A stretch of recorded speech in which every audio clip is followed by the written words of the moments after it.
নমস্কার প্রিয় বিয়ার, আপনারা দেখছেন খবর তরঙ্গ। ভারত এবং বাংলাদেশের মধ্যে সরকারি পর্যায়ে যে তিক্ততা শুরু হয়েছে তা কিন্তু আমেরিকায় দেখা গেল ভারতের প্রধানমন্ত্রী নরেন্দ্র মোদীর বাংলাদেশের প্রধান উপদেষ্টা মোহাম্মদ ইউনূসের সঙ্গে দেখা না করার মাধ্যমে।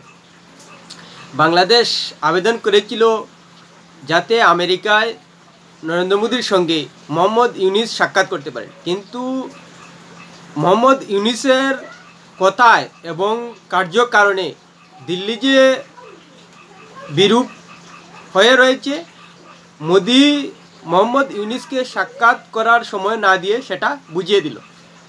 প্রিয় বিয়ার, ভিডিওটি ভালো লাগলে সাবস্ক্রাইব করবেন, এতে আপনার ক্ষতি হবে না। যখন বাংলাদেশে অন্তর্বর্তী সরকার গঠিত হয়েছে তখন থেকেই ভারতের বিরুদ্ধে গরম গরম কথা বলছে বাংলাদেশের উপদেষ্টারা, যার কারণেই একটা তিক্ত সম্পর্ক তৈরি হয়েছে অন্তর্বর্তী সরকার এবং ভারতের দিল্লির সরকারের মধ্যে। তার মধ্যে ডক্টর মোহাম্মদ ইউনূস সরকার প্রধান হয়ে বলেছেন যে বাংলাদেশে যে সংখ্যালঘু নির্যাতনের ঘটনা ঘটছে তা কিন্তু রাজনৈতিক কারণ রয়েছে এবং ভারতে সেই সব ঘটনাই ব্যাপকভাবে প্রচার করা হয়েছে।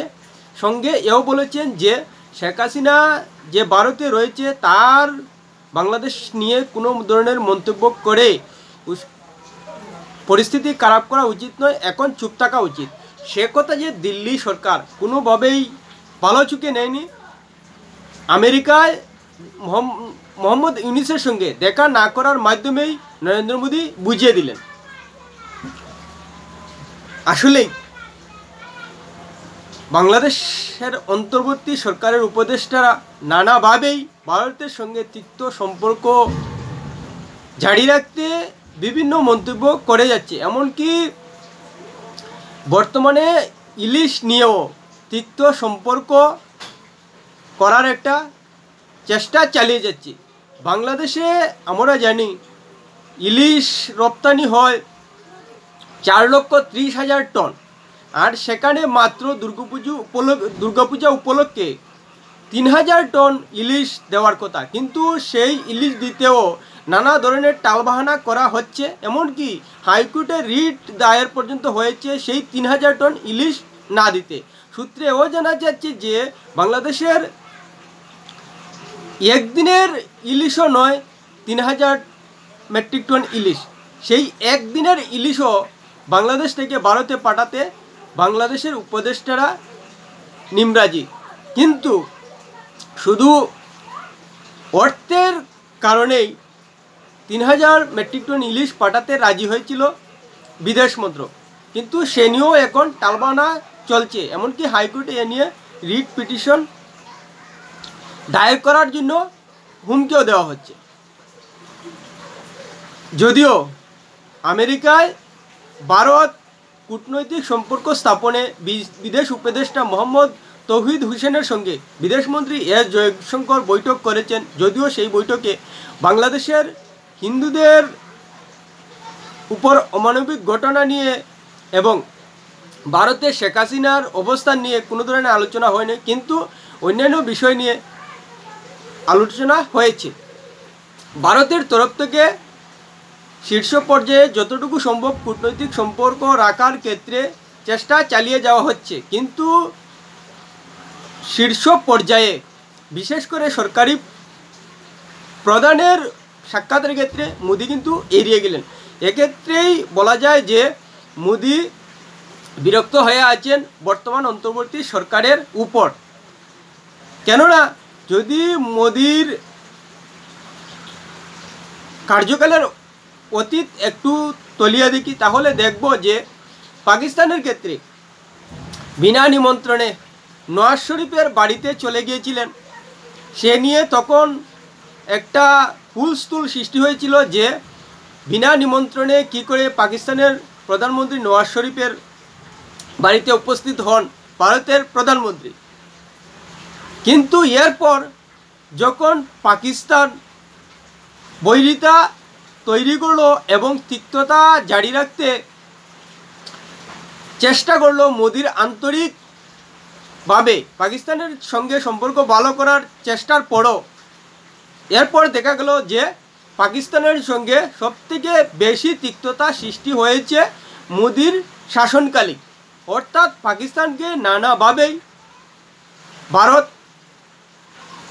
বুঝিয়ে দিচ্ছে যে সম্পর্ক পাকিস্তান ভালো রাখতে জানে না। এমনকি মালদ্বীপের সঙ্গেও সম্পর্ক ইদানিং তিক্ত হয়ে রয়েছে, যেহেতু মালদ্বীপ সরকার আগ বাড়িয়ে তিক্ততা শুরু করেছিল ভারতের সঙ্গে, তাই উপযুক্ত জবাব মোদি দিচ্ছেন মালদ্বীপকে। এবার বাংলাদেশও আগ বাড়িয়ে মোদির সঙ্গে তিক্ততা সৃষ্টি করার জন্য নানাভাবে চেষ্টা করে যাচ্ছে অন্তর্বর্তী সরকার প্রতিষ্ঠিত হওয়ার পর। এর প্রাথমিক পদক্ষেপেই মোদি বুঝিয়ে দিলেন যে অন্তর্বর্তী সরকার বর্তমানে যে পদক্ষেপ নিচ্ছে ভারতকে নিয়ে এবং ভারতের প্রতি যে মনোভাব দেখাচ্ছে, তাতে যে মোদি সরকার বিরক্ত, মোদি সরকার ভালো চোখে নিচ্ছে না, সেটাই কিন্তু রাষ্ট্রসংঘের সভায় যাওয়ার পর মোদি যে ইউনুসকে সাক্ষাতে সম্মত হননি সেটা পরিষ্কার হয়ে যাচ্ছে।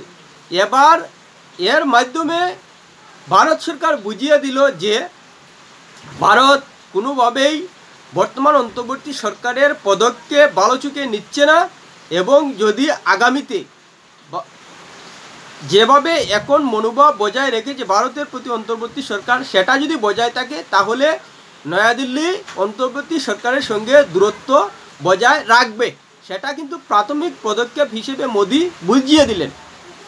এখন অন্তর্বর্তী সরকারের উপদেষ্টারা ভবিষ্যতে ভারতের সঙ্গে কী সম্পর্ক বজায় রাখবেন তারাই জানেন, কিন্তু ভারত সরকার থেকে যে বুঝিয়ে দেওয়া হলো অন্তর্বর্তী সরকারের প্রতি বিরূপ এবং তিক্ত রয়েছে, সেটা আমেরিকায়।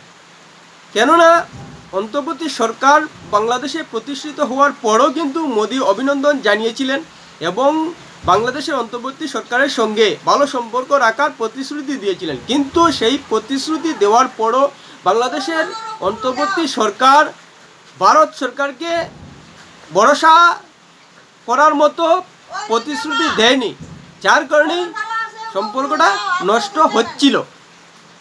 এবার ভারত সরকার দূরত্ব রেখে বুঝিয়ে দিল যে বাংলাদেশ ভারতের সঙ্গে সম্পর্ক সঠিক রাখতে চাইছে না, যদিও কূটনৈতিক সম্পর্ক বজায় রাখতে বিদেশ মন্ত্রী পর্যায়ে আলোচনা হয়েছে।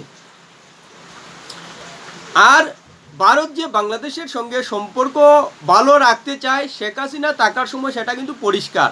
এবং কি বাংলাদেশের অন্তর্বর্তী সরকারকেও ভারত সরকার প্রতিশ্রুতি দিয়েছিল, কিন্তু পরিবর্তে যেটা বাংলাদেশের অন্তর্বর্তী সরকারের দরকার ছিল ভারতের সঙ্গে সুসম্পর্ক রাখার, কিন্তু উপদেষ্টারা নিজেদের বিভিন্ন কার্যকলাপের মাধ্যমে সেটা রাখতে পারেনি, যার কারণেই দিল্লি যে মনক্ষুণ্ণ হয়ে আছে এবং মোদি যে অন্তর্বর্তী সরকারের কার্যকলাপে বিরক্ত, ইউনুসের সঙ্গে সাক্ষাৎ না করে প্রমাণ করে দিলেন। এবার যদি অন্তর্বর্তী সরকারের নিজের দেশের প্রতিবেশীর সঙ্গে ভালো সম্পর্ক রাখতে চান, তাহলে অবশ্যই এখন পর্যন্ত যে তিক্ততা বজায় রেখেছেন সেটা মেরামত করে যাতে দিল্লির সঙ্গে ভালো সম্পর্ক তৈরি করা যায়, সে প্রচেষ্টা অবশ্যই নেবে, যেটা ভারত চাইছে। প্রিয় বিয়ার, ভিডিওটি ভালো লাগলে লাইক শেয়ার কমেন্ট করবে।